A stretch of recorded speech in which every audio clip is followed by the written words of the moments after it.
So we have in the lab today a man well known as 360 Boss, Drift Boss, and a member of Team World Boss. Welcome in, Dario Jordan.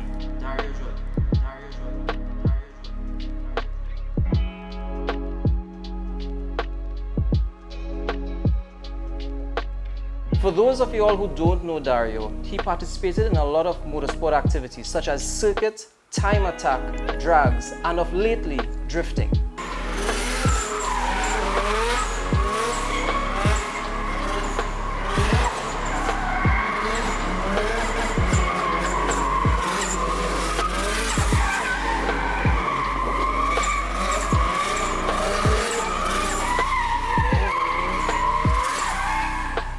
Outside of the motorsport world, he once surfed professionally. Dario, tell me a bit more about that. Well, surfing started at a really young age. My dad used to surf, so I'd always be at the beach every weekend, and I picked up surfing pretty young. Like at 3-4 years old, I already started playing around a little bit, and then from there, I became really good at surfing, and sponsors came my way. And like in the last few professional years of surfing, I had some big sponsors like Nike and Lucozade and even the government. And I started traveling and representing the country. And my best finish outside of Trinidad is like second place professionally. And I have multiple first place trophies locally. So Dario, moving back to motorsports, tell me a bit about what age you started liking cars and being more involved in motorsport. Well, that started at a really young age, you know. As a child growing up, I was playing with cars, playing video games about cars, you know. And like I used to go a couple events with my dad. My dad actually used to rally, right? So I'd go watch events with him, and then as soon as I get my license, I buy a car one time, get straight into Dragon Wine. At the time, like I didn't even study drifting, but it was a box lancer, so it's rear-wheel drive. So drifting just started fall into place, and then raced for a couple of years, Dragon Wine. Then I got into circuit in Wallerfield, and then just jumped straight into drifting. So like after the box lancer, I had another box lancer, then a Safiro, and now a S13. Some people may know it as a 180 SX, the flip right model S13. And well, I started 20 powered, you know, fully built engine. So let's stick a pin on the 200 SX that you own. There's been a rumor surrounding your dad pertaining to drifting. Tell us some more. Well, he does a little bit of drifting. That's kind of how I got into it. Like being in his car around, he'll do some slides around cones, on the beach in the sand, play around a little bit, and kind of got me into it in the earlies. And then we go for drives, and he'd be the one showing me donuts and sliding 1 or 2 corners, and then I picked up and then became a lot better at it in the end. So D, as it relates to the local market, who actually inspires you? Well, in the earlies, Mazdan. I used to really look up to Mazdan. I don't know why he stopped drifting now. I really wish he would just jump back on the game and really put some people in their place. And I guess he have personal reasons for not drifting right now. And also Shawnee, I met Shawnee as a drifter. That's all I know him to be doing, drifting. And who else, boy, locally? There's some real good drivers from South, also from some other teams. And well, Kerry, who passed on. Kerry was also like a real good driver. Yeah, Devon. Also, even in Dragon Wine, Devon used to compete. And I always be like, yeah, this man got a real drive, you know.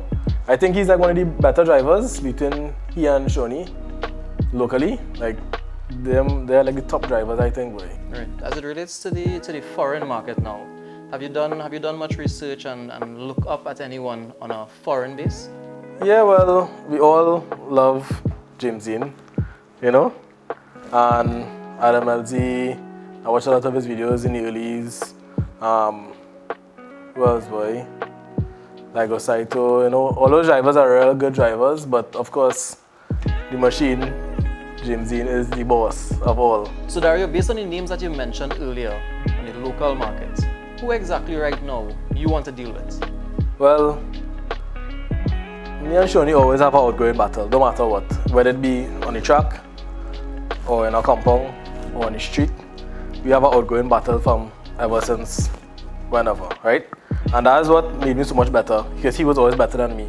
And now I started to come up in the game, and now we actually battling head to head to see who's better now, right? So I really want to deal with he, like properly on the door, scratchy car, send it back to paint, you know.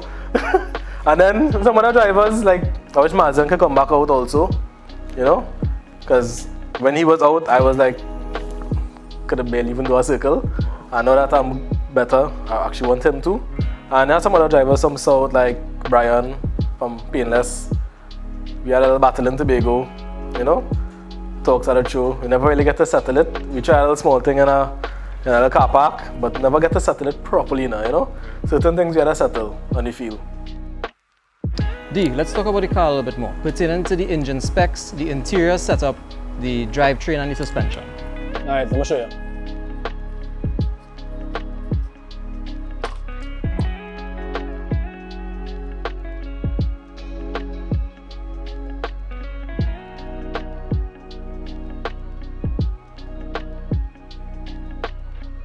Alright, well, engine specs is a SR20 VT build. It's a front-wheel drive head and a rear-wheel drive block, right? It has oversized pistons, rods, bearings, aftermarket head gasket, head studs, 20V cams, G25, 550, Garrett turbo, aftermarket plenum, injectors, the full works, you know, full works to get reliable and lasting long, as it is right now. Okay, straightforward. Yeah. What was the reason for the build based on the head? Well, rear-wheel drive engines never came with the VVL Neo, right? Okay. This head actually flows the best from factory, out of all the SR20 heads. Okay. So it flows from factory. It's a better work to get to work rear-wheel drive. You have to buy like the trigger sensor, you know, those little small things. The VVL solenoids is normally dual solenoid, so you have to put single now. Okay, I understand. And the management control on all those things. The ports are bigger than a normal head, right? You have now low lobes and high lobes on the cams. It's getting real technical, you know? So you would see it as a benefit based on the build you have as compared to the stock build? Yeah, for sure, because I have had like almost all the SRs, I've tried it, right? And the VVL, they just feel so much better, so much more torquey, you know, but for drifting, the drifting aspect of it, it's so much more torquey, easier to make power with, way easier to make power with, you know? So, so as it relates to the size of the turbo, what made you decide to actually go with that specification? Well, honestly, I had no one to compare it with locally. I'm actually the first person locally to try this turbo on an SR20. Okay. Tuner recommended it because I told him that I wanted something super responsive but still cross 400 horsepower. So right now the car is at 450 horsepower, right? And we have more to go, but gas is just, I use race gas to go over that, to go over that power limit. So right now it's at 450 safely. I went to a couple events and the car is living good, right? Nicely. Yeah, so this turbo setup is called the Garrett G25 550. It's actually Garrett's newest product. But at the time, I don't know if they have anything newer. It is a newest product, so it's super responsive. Awesome. Yeah, so right now it's at 22 PSI and 450 horsepower, and I get full boost at 3800 RPM. Okay. So we get bus one shot. Lovely. Yeah. One final question. Based on the build that you have right now and all the modifications that you have inside, what is the next step as far as an addition to the modification that you have? Right now the engine is at where I want it to be. Okay. It's looking perfectly fine. Lovely. Response, everything is on point, even with those 6-cylinder guys. Right. I drive almost all the engines and I feel what each one would feel like. Correct. And if you jump in this car and drive this and let me see you're accustomed to a GZ or RB and I don't tell you what this has and you step on it, you'd say, nah, that's not SR, you know? So right now that part is covered engine wise. Right now is the drivetrain. The gearbox is still a stock SR box. Okay. So it's weak for the power output of the car and the response. The torque is so high that I've broken, like, for this year alone, this is the 4th gearbox this year, kind of thing, you know? So like, yeah. So that's the only downfall right now on the entire car. Everything else is prepped to suit. Sounds good, impressive. From this point, I think I would like to see a little bit pertaining to the inside of the car. Talk to me. This car has AC, dog. Tell me about it. That's how this start with this, bro. This is important information. Yeah. The car have AC, it have AC. I drive the car in the street. So that AC, the music, 2 amps, bass box, you know, DVD deck, 4 speakers, have a decent sound system, That's for the street mode now. Yeah. Tell me a little about our cluster. Our cluster right now, it catching my eye. Nah, as a kid, I play plenty Need for Speed now. I can see that. And I just see this and I was like, boy, I had to give my car kind of Need for Speed finish. So I tried that cluster there. I'll take it out eventually, but for now, you know, I'm flexing it for a while. I never seen nobody locally do it now, so I just sit down and try it, you know. But I must say, the inside of your car, bro, is on point. It's crisp. Yeah, I keep it clean. Yeah, No set of gauges. Only one important gauge, wideband. That's all we need to see. Everything else, the ECU controlling. So, what's this little gadget happening here? this is the knock light. So, because the car is on pump gas for the street, right? When I run any kind of street, I could see the engine picking up knock from like bad gas. You know, it's get bad gas sometimes. So the light will flash if the engine and the ECU sees knock on the engine. So it will show me that when it starts to flash, I'll know to back off that we have a problem somewhere in the fuel system has an issue. Yeah. And the next thing catching my attention is this bad boy here. Yeah, Explain that. that is the windy race button, boy. No, just playing.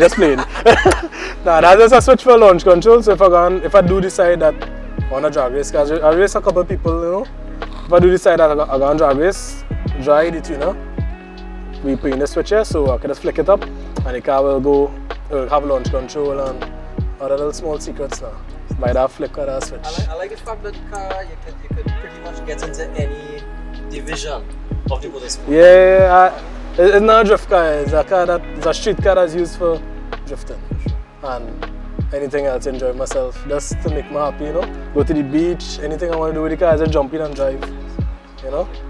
Respect for that. Yeah, man. So D, before we actually focus below the car, there's something that you mentioned while we were inside that caught my attention. Pop that truck. What's going on? Bro, what is this, man? I'll tell you the car music. I'll tell you it have music in it.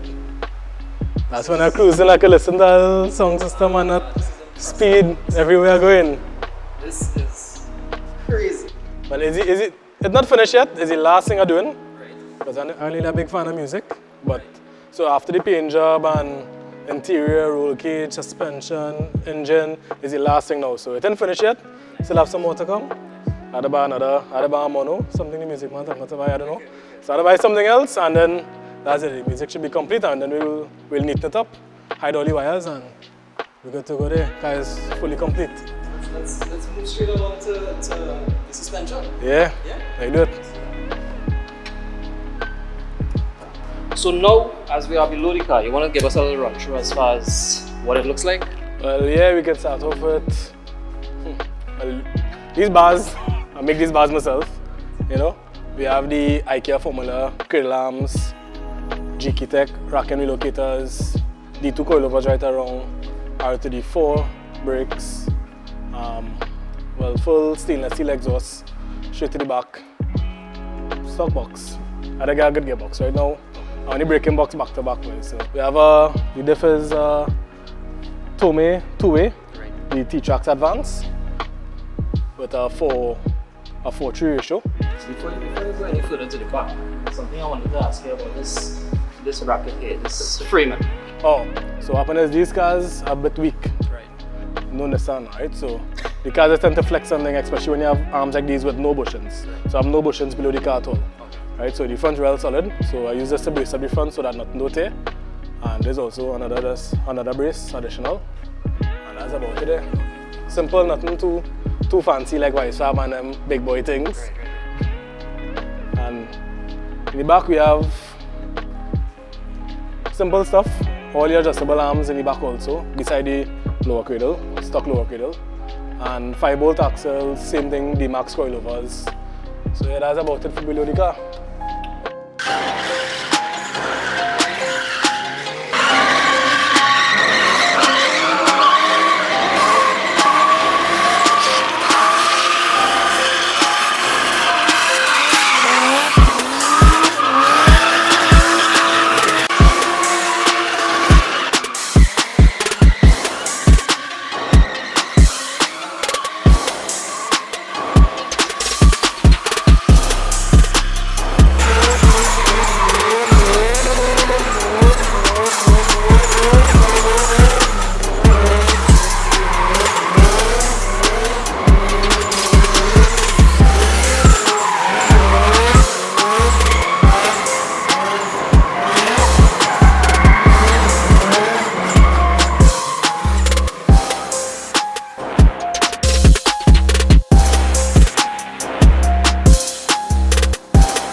would like to acknowledge our sponsors and humbly thank them for their ongoing support. Even during this pandemic, with them we were able to make the Pop the Hood series a reality.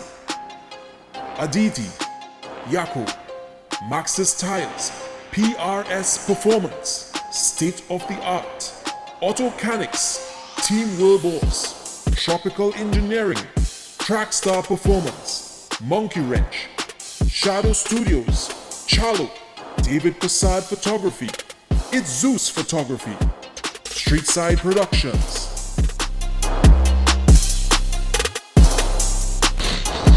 Shit,